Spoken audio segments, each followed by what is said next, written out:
O sol de outono atravessava as enormes janelas do Fórum de Justiça de São Paulo, criando faixas douradas sobre o piso de mármore frio. Helena Oliveira apertava nervosamente a alça gasta de sua bolsa de tecido enquanto aguardava na fila. Aos 42 anos, as marcas da vida estavam gravadas em seu rosto moreno, olheiras profundas, depois de anos trabalhando como diarista durante o dia e costureira à noite. Seus dedos, calejados e levemente trêmulos, seguravam um papel amassado com o número da sala de audiência. Próximo caso. Processo número 2347.2023. Helena Oliveira contra Condomínio Jardins do Morumbi, anunciou a secretária de maneira automática, sem levantar os olhos dos documentos. Helena respirou fundo, ajustou o único blazer que possuía, uma peça comprada em um bazar de igreja 3 anos atrás para o casamento da sobrinha, e caminhou para dentro da sala. Aquele processo representava tudo para ela. Após 5 anos trabalhando como faxineira no luxuoso condomínio, havia sido demitida sem justificativa ou direitos quando questionou sobre sua carteira de trabalho não assinada. Sua advogada doutora Juliana, uma jovem recém-formada que atuava na Defensoria Pública, já esperava na mesa designada. "Bom dia, Helena", sussurrou Juliana com um sorriso confiante, embora seus olhos revelassem apreensão. "Lembre-se do que conversamos, responda apenas o que for perguntado com calma." Helena assentiu, sentando-se na cadeira de madeira que parecia intimidadora demais. Seus olhos percorreram a sala até encontrarem a figura do juiz Maurício Brandão. Aos 58 anos, o magistrado era conhecido por sua rigidez e, segundo boatos nos corredores da justiça, por seu desprezo por causas trabalhistas de pessoas humildes. Com cabelos grisalhos impecavelmente penteados e óculos de armação cara, ele emanava uma aura de superioridade que fez o estômago de Helena apertar. Do outro lado, 3 homens de terno, representando o condomínio, observavam com expressões impassíveis. Um deles, que Helena reconheceu como o síndico que sempre a tratara com desdém, sorriu discretamente para o advogado ao seu lado. "Podemos começar?" A voz do juiz Brandão ecoou pela sala, cortante e impaciente. A audiência iniciou com as apresentações formais. Juliana expôs o caso com clareza, explicando que Helena trabalhava sem registro, em condições irregulares, e que havia provas de sua relação de trabalho contínua com o condomínio. "Excelência, minha cliente possui recibos informais de pagamento, testemunhas que confirmam sua presença diária nas dependências do condomínio por 5 anos consecutivos e, inclusive, fotos de eventos onde aparece trabalhando", explicou Juliana. O juiz Brandão ajustou os óculos e olhou fixamente para Helena, que sentiu seu corpo enrijecer. "Senhora Oliveira", começou ele, com uma entonação que misturava tédio e desdém. "A senhora afirma ter trabalhado por 5 anos neste condomínio, correto?" "Sim, excelência", respondeu Helena com voz baixa, mas firme. "E durante todo esse tempo, nunca lhe ocorreu que deveria exigir sua carteira assinada? Ou isso só se tornou importante quando foi dispensada?" O sarcasmo na voz do juiz era evidente, fazendo com que os advogados do condomínio trocassem olhares satisfeitos. Juliana interviu. "Excelência, com todo respeito, minha cliente tentou diversas vezes regularizar sua situação e..." "Não interrompa, doutora", cortou o juiz. "Quero ouvir da própria reclamante. Afinal, ela deve ser capaz de explicar por que só agora decidiu conhecer seus direitos." O rosto de Helena queimou de humilhação. Mas algo dentro dela, talvez o mesmo espírito que a manteve forte quando ficou viúva aos 30 anos, com 2 filhos pequenos para criar, a impediu de se encolher. "Senhor juiz", começou ela, com a voz ganhando firmeza, "eu pedi muitas vezes. Sempre me diziam que no mês seguinte resolveriam. Tenho 2 filhos, o Eduardo, que está na faculdade com bolsa, e a Mariana, que ainda está no ensino médio. Não podia arriscar perder o trabalho." O juiz sorriu com condescendência. "Entendo. E a senhora tem alguma prova dessas solicitações? Algum e-mail, carta, qualquer registro formal desses pedidos?" Ele olhou por cima dos óculos, como quem já sabia a resposta. "Não, senhor. Eram conversas. Com o síndico, com o gerente." Helena sentiu a frustração crescendo dentro de si. Conversas! Repetiu o juiz, pronunciando a palavra como se fosse algo absurdo. Senhores, dirigiu-se aos advogados do condomínio, vocês têm registro de alguma dessas conversas? Absolutamente nenhuma, Excelência, respondeu prontamente o advogado principal. Na verdade, temos aqui declarações de vários moradores afirmando que a senhora Oliveira prestava serviços esporádicos sem qualquer vínculo empregatício formalmente estabelecido. O coração de Helena afundou. Aquilo era mentira. Ela conhecia cada canto daquele condomínio, conhecia pelo nome cada morador do bloco B, onde trabalhava diariamente. Como podiam negar algo tão evidente? Senhora Oliveira, o juiz voltou a falar, seu tom agora claramente irônico. A senhora entende que está desperdiçando o tempo deste tribunal com alegações que não consegue provar? Temos dezenas de casos aguardando, pessoas com documentação adequada, e a senhora vem com conversas? Juliana tentou intervir novamente. Excelência, temos testemunhas que podem confirmar. Doutora, o juiz elevou a voz, sugiro que oriente melhor seus clientes sobre o funcionamento da justiça. Não podemos basear decisões em disse-me-disse. A senhora Oliveira deveria ter se precavido se realmente desejava reconhecimento de vínculo. A ignorância da lei não é desculpa. Foi quando o comentário do juiz atingiu Helena como um golpe físico. Ignorância, uma palavra que ela já ouvira tantas vezes ao longo da vida. Ignorante por não ter terminado os estudos. Ignorante por não entender os termos complicados dos contratos. Ignorante por acreditar nas promessas de seus empregadores. Subitamente, algo mudou em seu olhar. Helena endireitou os ombros e fitou diretamente os olhos do juiz Brandão. Com licença, Excelência, sua voz soou clara, surpreendendo até mesmo Juliana ao seu lado. O senhor tem razão. Eu deveria ter me precavido. Talvez seja ignorância minha acreditar que a palavra de um homem honesto ainda vale alguma coisa neste país. Um silêncio pesado caiu sobre a sala. O juiz Brandão pareceu momentaneamente desconcertado com a resposta direta e inesperada. Controle sua cliente, doutora, disse ele, recuperando a compostura e o tom autoritário. Não, Excelência, não preciso ser controlada, continuou Helena, uma força interior tomando conta de suas palavras. Talvez o senhor não saiba, mas no mundo real, fora deste prédio bonito, pessoas como eu não podem simplesmente exigir. Quando tentamos, ouvimos, tem fila lá fora querendo seu lugar. E sim, tem fila mesmo, de pessoas tão desesperadas quanto eu. O juiz bateu o martelo na mesa. Isso é uma afronta ao tribunal. Não, senhor juiz, isso é a verdade. E se a verdade é uma afronta, então talvez o problema não esteja em mim. Helena tinha lágrimas nos olhos, mas sua voz não tremeu. O primeiro capítulo termina com o juiz Brandão ordenando um recesso de 15 minutos, visivelmente perturbado com o confronto inesperado. Enquanto todos saem da sala, o olhar de Helena e do juiz se cruzam brevemente, e algo naquela troca silenciosa sugere que a batalha estava apenas começando. Nos corredores frios do fórum, Juliana puxou Helena para um canto discreto, próximo à janela que dava para a Avenida Paulista. Helena, o que foi aquilo?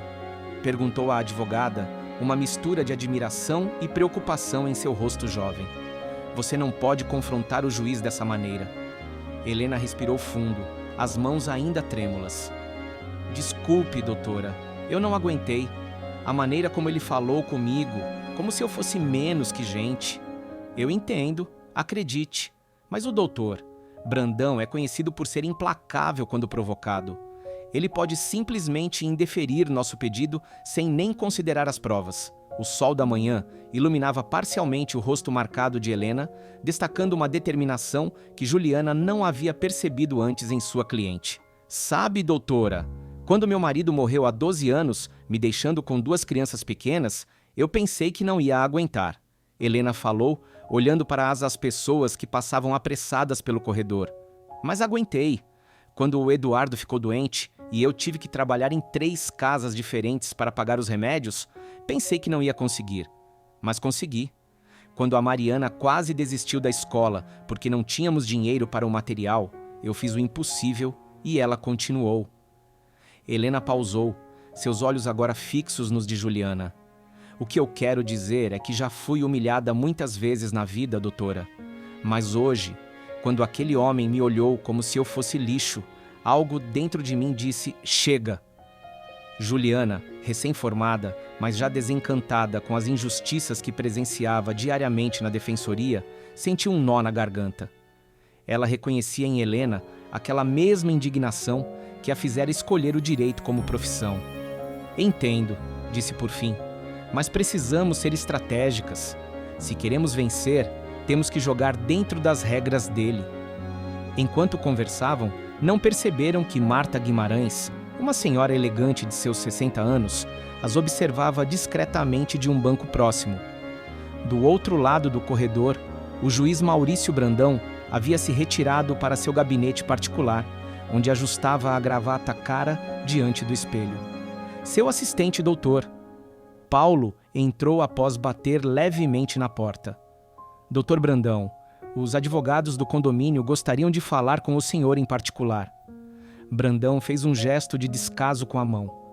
Diga que não é apropriado. Eles sabem disso. Paulo hesitou. Eles mencionaram que o caso da senhora Oliveira poderia ter implicações mais amplas.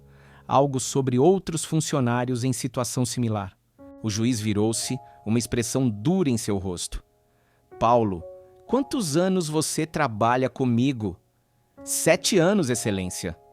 E durante esses 7 anos, quando foi que permiti conversas particulares com qualquer parte de um processo em julgamento?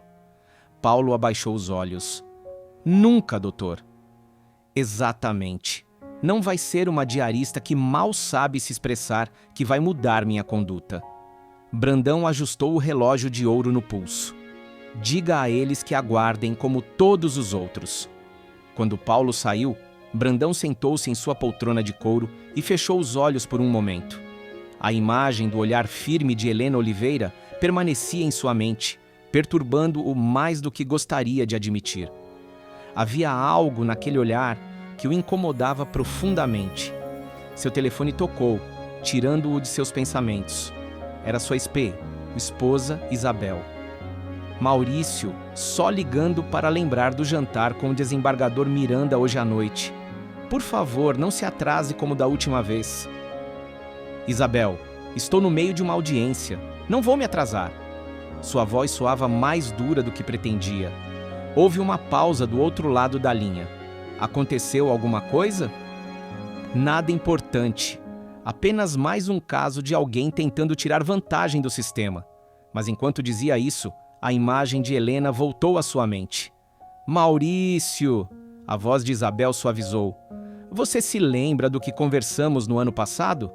Sobre você talvez estar um pouco cético demais ultimamente? O juiz suspirou. Isabel era a única pessoa no mundo que ousava questionar suas atitudes. Talvez porque fosse a única que conhecia o homem por trás da toga. Isabel, não comece. Tenho 30 anos de magistratura. Sei identificar quem está mentindo e quem diz a verdade. Como sabia com aquele rapaz daquela comunidade no Capão Redondo, o que depois se provou inocente? Foi um caso isolado, respondeu ele secamente, sentindo o desconforto crescer. Tenho que voltar para a audiência. Desligou antes que Isabel pudesse responder. Aquela conversa o irritava, porque tocava em uma ferida que ele preferia ignorar. Os erros que cometera ao longo da carreira, os julgamentos precipitados, as vidas afetadas por suas decisões. Enquanto isso, no corredor, Helena notou a senhora elegante que se aproximava delas. Com licença, disse Marta Guimarães, sua postura revelando educação e classe. Eu não pude deixar de ouvir parte da sua conversa. Você é Helena Oliveira, não é? Do condomínio Jardins do Morumbi?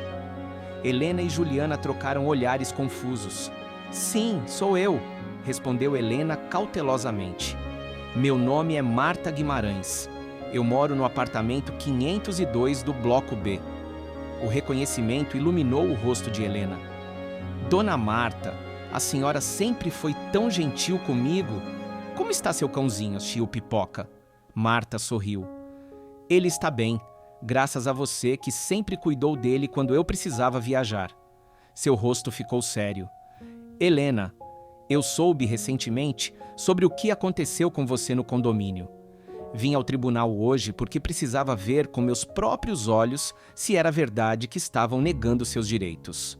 Juliana adiantou-se, sua postura profissional.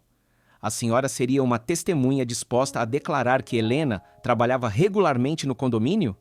Não apenas isso, respondeu Marta, retirando um envelope da bolsa cara que carregava. Tenho aqui cópias de todos os boletos do condomínio dos últimos 5 anos, onde consta claramente a taxa de serviço para a funcionária de limpeza permanente, que sempre foi você, Helena. Os olhos de Helena se encheram de lágrimas. Mas tem mais, continuou Marta. O juiz Brandão, eu o conheço. Na verdade, nossos caminhos já se cruzaram há muitos anos. O sinal tocou, indicando o retorno à audiência. Marta guardou o envelope na bolsa e encarou as duas mulheres com determinação. Vamos entrar. Acho que está na hora do juiz Brandão lembrar de onde ele mesmo veio. As 3 mulheres caminharam para lá para a sala de audiência. Quando entraram, o juiz Brandão já estava em seu lugar, mas seu rosto empalideceu visivelmente ao reconhecer Marta Guimarães. Por um breve momento, o juiz imponente pareceu vulnerável, quase assustado. Podemos retomar a audiência, disse ele, sua voz não mais tão firme quanto antes. E vejo que temos uma testemunha adicional. Juliana, ainda sem entender completamente o que estava acontecendo, mas sentindo a mudança na atmosfera, adiantou-se com renovada confiança. Excelência, gostaríamos de chamar a senhora Marta Guimarães, moradora do condomínio em questão, como testemunha. O juiz Brandão ajustou os óculos, uma tentativa óbvia de esconder seu desconforto. Prossiga, doutora. O segundo capítulo termina com Marta caminhando decidida para a mesa de testemunhas, trocando um olhar significativo com o juiz. Um olhar carregado de uma história compartilhada que estava prestes a emergir e mudar o curso daquela audiência. A sala de audiência, antes dominada pela imponência do juiz Brandão, agora tinha sua dinâmica alterada pela presença serena e determinada de Marta Guimarães. Sentada na cadeira de testemunhas, ela mantinha uma postura elegante, os cabelos grisalhos perfeitamente arrumados, contrastando com a simplicidade de Helena. Senhora Guimarães, começou Juliana, ainda tentando entender a tensão visível entre a testemunha e o juiz. A senhora pode confirmar se a senhora Helena Oliveira trabalhou no condomínio Jardins do Morumbi nos últimos 5 anos? Com certeza, respondeu Marta com voz firme. Helena trabalhou no condomínio por 5 anos consecutivos, de segunda a sexta-feira, das 8 às 17 horas, com 1 hora de almoço. Ela era responsável pela limpeza de todas as áreas comuns do Bloco B onde moro. O advogado do condomínio levantou-se imediatamente. Excelência, a testemunha não pode afirmar o horário exato se não acompanhava a rotina da reclamante diariamente. Marta virou-se calmamente para o advogado. Posso sim, senhor, porque, além de moradora, fui síndica do condomínio por 2 anos, período em que assinei pessoalmente as folhas de ponto de todos os funcionários, incluindo Helena, que, embora não tivesse carteira assinada, seguia o mesmo controle interno que os demais. Um murmúrio percorreu a sala. O advogado do condomínio empalideceu. E tenho aqui, continuou Marta, retirando documentos de sua pasta, cópias dos relatórios mensais de despesas do condomínio, onde consta o pagamento regular a auxiliar de limpeza do Bloco B, cargo ocupado exclusivamente por Helena durante todo esse período. Juliana não conseguiu disfarçar um sorriso enquanto recebia os documentos e os apresentava formalmente ao tribunal. O juiz Brandão, visivelmente tenso, folheou os papéis com uma expressão indecifrável. Estes documentos parecem estar em ordem, admitiu relutantemente. Contudo, ainda não comprovam vínculo empregatício formal. Foi quando Marta fez algo inesperado. Olhou diretamente para o juiz, uma mistura de decepção e desafio em seus olhos. Doutor Maurício Brandão, disse ela, usando o nome do juiz de forma pessoal, quebrando no protocolo. O senhor, mais do que ninguém nesta sala, deveria reconhecer a situação da senhora Helena. O silêncio que se seguiu foi denso. O juiz ajustou a gravata, claro desconforto em seu rosto geralmente impassível. Senhora Guimarães, mantenha-se no escopo de seu testemunho, advertiu ele, mas sua voz traía inquietação. Estou no escopo, Excelência, rebateu Marta, enfatizando o título. Porque meu testemunho não é apenas sobre Helena, mas sobre a justiça que o senhor jurou defender. A mesma justiça que um dia defendeu Neide Brandão, sua mãe, quando ela enfrentou situação similar há quase 50 anos. O rosto do juiz perdeu completamente a cor. Os advogados do condomínio trocavam olhares confusos, enquanto Helena e Juliana observavam a cena com crescente assombro. Isto é inapropriado, declarou o juiz, batendo o martelo. A testemunha está tentando influenciar a corte com assuntos pessoais que em nada concernem a este caso. Marta manteve-se imperturbável. Perdão, Excelência, mas o precedente é relevante. Em 1973, Neide Brandão, empregada doméstica sem carteira assinada por 8 anos, processou seus empregadores quando foi demitida sem direitos. Seu caso foi julgado pelo juiz Antônio Guimarães, meu pai. A sala pareceu congelar. Helena olhava de Marta para o juiz, começando a entender o que estava acontecendo. Meu pai decidiu a favor de sua mãe, Dr. Brandão, continuou Marta, sua voz agora mais suave, quase compassiva. Ele reconheceu o vínculo empregatício, mesmo sem documentação formal, porque havia provas circunstanciais suficientes, exatamente como no caso de Helena hoje. O juiz Brandão respirou profundamente, passando a mão pelos cabelos grisalhos num gesto raro de vulnerabilidade. Senhora Guimarães, essa comparação é improcedente.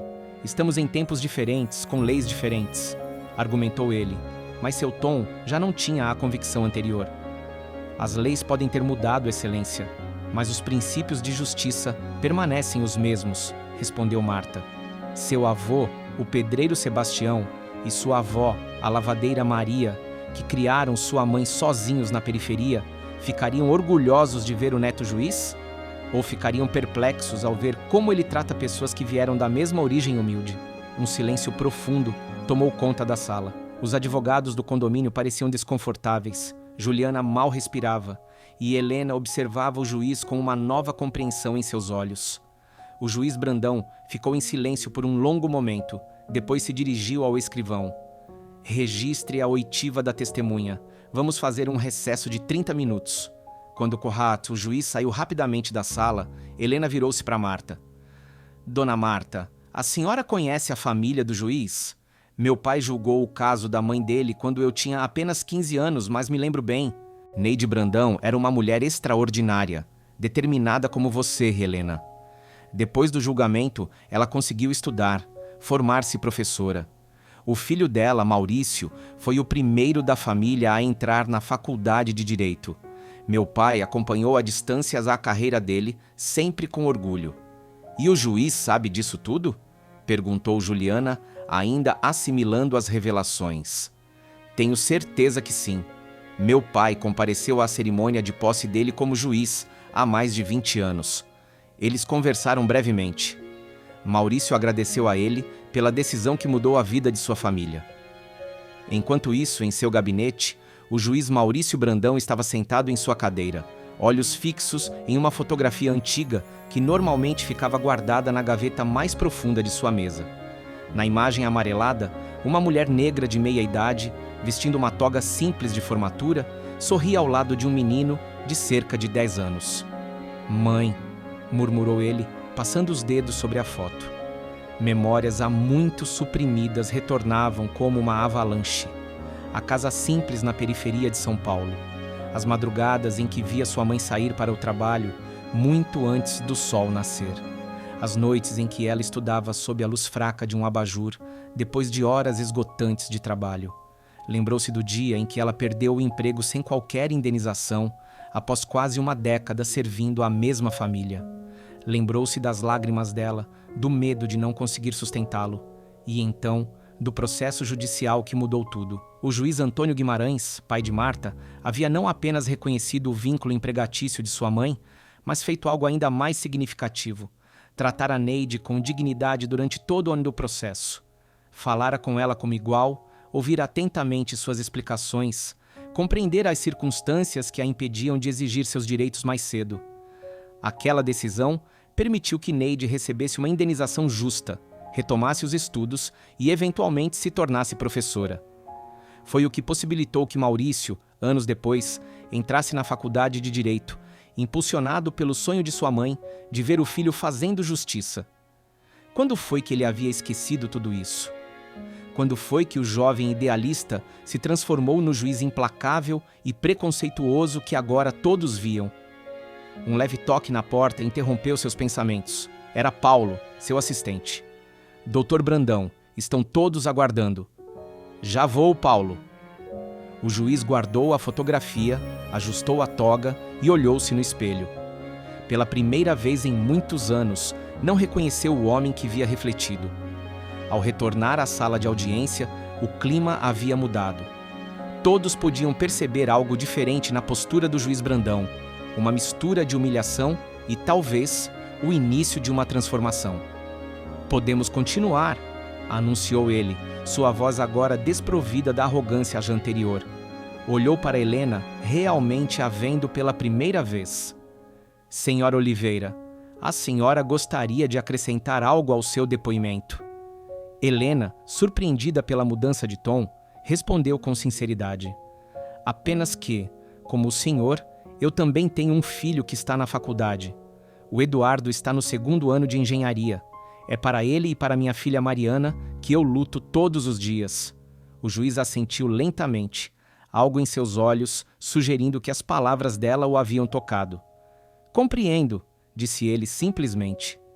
O 3º capítulo termina com o juiz solicitando que as partes apresentem suas considerações finais. A expressão nos rostos dos advogados do condomínio revelava que eles já antecipavam uma derrota. Marta Guimarães observava a cena com um misto de tristeza e esperança, enquanto Helena, pela primeira vez desde o início da audiência, sentia que tinha uma chance real de justiça. A sala de audiências estava imersa em um silêncio tenso, enquanto o juiz Maurício Brandão organizava suas anotações. Do lado de fora, a chuva fina que começara a cair sobre São Paulo criava um ruído suave contra as janelas do fórum. Antes de proferir minha decisão, começou o juiz, sua voz notavelmente mais humana que no início da audiência. Gostaria de ouvir as considerações finais das partes. O advogado do condomínio levantou-se primeiro, ajustando nervosamente a gravata. Seu discurso, antes confiante e até arrogante, agora soava mecânico e pouco convincente. Ele repetiu os argumentos sobre a falta de documentação formal, a suposta prestação de serviços esporádicos e tentou diminuir a relevância dos documentos apresentados por Marta Guimarães. Quando terminou, foi a vez de Juliana. A jovem advogada da defensoria, que no início parecia intimidada pelo peso do caso e pela reputação do juiz, agora falava com serena convicção. Excelência, o direito trabalhista brasileiro é claro ao estabelecer o princípio da primazia da realidade sobre a forma. O que importa não é o que está no papel, ou a ausência dele, mas o que efetivamente ocorreu na relação de trabalho. Juliana destacou cada uma das provas, os documentos do condomínio, o testemunho de Marta, a consistência no depoimento de Helena e até mesmo a ausência de registros de outras pessoas exercendo a mesma função no período. Por fim, Excelência, concluiu Juliana, este caso vai além de uma simples disputa trabalhista. Trata-se de reconhecer a dignidade de uma trabalhadora que dedicou 5 anos de sua vida a um emprego que a explorou, aproveitando-se de sua vulnerabilidade social e econômica. Helena Oliveira merece não apenas a indenização material pelos direitos negados, mas também a restauração de sua dignidade através do reconhecimento formal de seu trabalho. Quando Juliana terminou, Helena notou algo inesperado. O juiz Brandão tinha os olhos marejados. Foi apenas um brilho rápido, logo controlado pelo magistrado, mas ela teve certeza do que vira. O juiz respirou fundo e ajustou os óculos antes de falar. Considerando os argumentos apresentados e as provas constantes nos autos, começou ele com a formalidade habitual, mas seu tom logo mudou para algo mais pessoal. Gostaria de fazer algumas observações que julgo pertinentes a este caso. Ele olhou diretamente para Helena, sem o desdém anterior, mas com um respeito que a surpreendeu. Senhora Oliveira, no início desta audiência, eu a questionei sobre por que não havia exigido seus direitos antes. Foi uma pergunta injusta e, confesso, carregada de pressupostos que não condizem com a realidade vivida por milhões de brasileiros. Um murmúrio de surpresa percorreu a sala. Os advogados do condomínio se entreolharam, desconcertados com a mudança de postura do juiz. A justiça trabalhista existe precisamente porque reconhecemos a desigualdade de poder entre empregadores e empregados. Reconhecemos que, na prática, muitos trabalhadores não podem simplesmente exigir seus direitos sem arriscar seu sustento imediato e o de suas famílias. Ele fez uma pausa, como se organizasse não apenas seus pensamentos, mas também memórias pessoais que há muito tempo mantinha enterradas. Testemunhei isso em minha própria família, continuou ele, para espanto geral. Minha mãe, Neide Brandão, foi empregada doméstica sem registro por muitos anos. Quando finalmente teve a oportunidade de buscar justiça, encontrou um juiz, o doutor Antônio Guimarães, que viu além dos papéis e reconheceu a realidade de sua situação. Marta sorriu discretamente, os olhos também úmidos. Aquela decisão judicial transformou nossas vidas, prosseguiu o juiz, agora sem tentar esconder a emoção em sua voz. Permitiu que minha mãe estudasse, se tornasse professora e me desse a oportunidade de estar onde estou hoje. A ironia não me escapa. Tornei-me juiz inspirado por aquela experiência de justiça, para depois, ao longo dos anos, endurecer meu olhar e esquecer de onde vim. O silêncio na sala era absoluto. Helena sentia seu coração acelerar, dividida entre a compaixão pelo homem que se revelava por trás da toga e a ansiedade pela decisão que viria. O caso da senhora Helena Oliveira me lembra que a justiça não é apenas a aplicação fria da lei, mas também o reconhecimento da dignidade humana em cada processo que passa por nossas mãos. O juiz respirou fundo antes de continuar. Diante disso, e baseado nas provas documentais apresentadas pela testemunha senhora Marta Guimarães, bem como na constância e coerência do depoimento da reclamante, decido. Ele fez uma pausa, olhando diretamente para Helena. Reconheço o vínculo empregatício entre Helena Oliveira e o condomínio Jardins do Morumbi durante o período de janeiro de 2018 a março de 2023, determinando o pagamento de todas as verbas trabalhistas devidas, incluindo férias não gozadas, 13º salário, FGTS com multa de 40% e aviso prévio indenizado. Helena cobriu a boca com as mãos, as lágrimas finalmente escapando de seus olhos. Juliana apertou-lhe o ombro em um gesto de vitória contida. Determino ainda, continuou o juiz, que o condomínio emita a carteira de trabalho devidamente assinada com data retroativa, garantindo assim os direitos previdenciários da reclamante. Fixo também indenização por danos morais no valor de R$15 mil, considerando o tempo de serviço e a situação de vulnerabilidade explorada pelo reclamado. Os advogados do condomínio começaram a protestar, mas o juiz levantou a mão, silenciando-os. A decisão está tomada, senhores, e sugiro fortemente que o condomínio não recorra, pois as provas são contundentes e um recurso apenas prolongaria um processo cuja justiça é evidente. Ele olhou para o síndico, que parecia resignado. Também recomendo uma revisão da situação trabalhista dos demais funcionários em condições similares, para evitar futuros processos. Finalizando a audiência, o juiz Brandão anunciou: sentença publicada em audiência. As partes consideram-se intimadas neste ato. Quando o martelo bateu pela última vez, Helena sentiu como se um peso de anos fosse retirado de seus ombros. Juliana a abraçou, contendo a própria emoção. Conseguimos, Helena, conseguimos! Do outro lado da sala, os representantes do condomínio se retiravam apressadamente, mas Helena notou o olhar respeitoso que o síndico lhe lançou ao passar, um reconhecimento silencioso de que algo havia mudado entre eles. Marta Guimarães aproximou-se de Helena e Juliana, um sorriso sereno em seu rosto. Obrigada, dona Marta, disse Helena, abraçando a mulher que mal conhecia, mas que havia transformado sua vida. A senhora não imagina o que isso significa para mim e meus filhos. Não precisa agradecer, Helena. Apenas prometa que vai continuar lutando, não apenas por você, mas por todos aqueles que ainda não encontraram voz. Enquanto os funcionários do tribunal já começavam a preparar a sala para o próximo caso, o juiz Brandão, que normalmente se retiraria imediatamente após proferir a sentença, permaneceu por um momento. Ele se aproximou das 3 mulheres. "Senhora Oliveira", disse ele, estendendo a mão para Helena. "Peço desculpas pelo modo como a tratei no início desta audiência." Helena hesitou por um momento, surpresa com o gesto, mas então apertou a mão do juiz. "O importante é que no final a justiça foi feita, doutor." "Sim", concordou ele com um sorriso triste, "embora às vezes demore mais do que deveria." Virando-se para Marta, o juiz fez um breve aceno com a cabeça.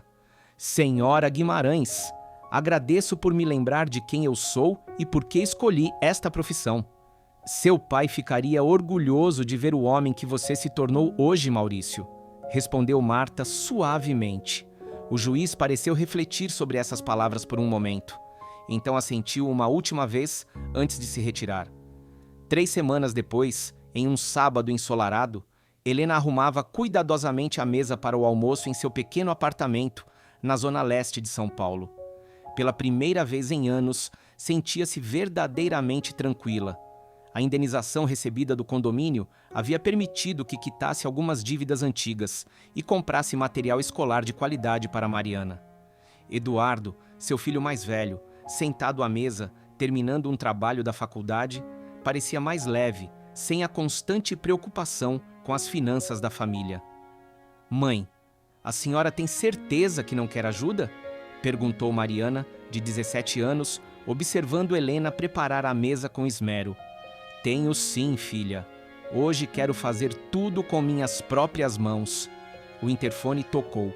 Eram Juliana e Marta, convidadas para comemorar a vitória e discutir os próximos passos da vida de Helena. Com a carteira assinada retroativamente e os direitos reconhecidos, ela agora planejava um futuro diferente.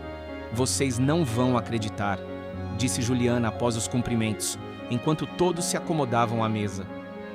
"Ontem aconteceu algo extraordinário no fórum." "O que foi?" perguntou Helena, servindo a feijoada que preparara especialmente para a ocasião. O juiz Brandão reuniu todos os juízes da vara trabalhista e propôs a criação de um novo procedimento para casos envolvendo trabalhadores sem registro formal, um processo simplificado, mais humano, que considere as dificuldades reais de quem vive essa situação. Helena sorriu, surpresa e emocionada com a notícia. "E sabe como ele está chamando ela ao projeto?" continuou Juliana, seus olhos brilhando. "Projeto Neide Brandão, em memória e justiça." "A memória de sua mãe?" comentou Marta com voz embargada. "É um belo tributo."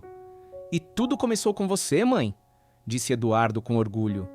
"Por não baixar a cabeça mesmo quando aquele juiz tentou te humilhar." Helena balançou a cabeça pensativa. "Não, filho. Começou muito antes com a mãe do juiz, que também lutou. E continuará muito depois com outras mulheres que ainda vão lutar." Ela ergueu seu copo de suco. "A justiça que se renova a cada geração." Todos brindaram, e por um momento, naquela sala simples de um apartamento da periferia de São Paulo, o idealismo juvenil de um juiz, há tanto tempo esquecido, encontrava eco na determinação de uma diarista que se recusou a ser silenciada. Do outro lado da cidade, no seu amplo apartamento no Jardim Europa, o juiz Maurício Brandão abria uma caixa antiga, guardada por décadas no fundo de seu armário. De dentro, retirou para um porta-retratos empoeirado com a foto de sua formatura. Ele, jovem e sorridente, ao lado de sua mãe, Neide, cujos olhos transbordavam orgulho. Colocou o retrato sobre sua mesa de trabalho, onde permaneceria dali em diante, um lembrete constante do verdadeiro significado da justiça que jurara defender. Naquela tarde, enquanto a cidade seguia seu ritmo frenético lá fora, 2 famílias separadas pela geografia, classe social e história encontraram-se unidas por um sentimento comum: a redescoberta da dignidade humana que transcende qualquer tribunal.